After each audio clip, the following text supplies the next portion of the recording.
керек, карыга да жашка да тынчтык керек, кайынга да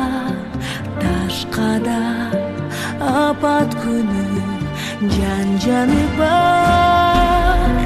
өксүгөн каректерден кадимкидей жаштама, тынчтык керек назик гүлдөргө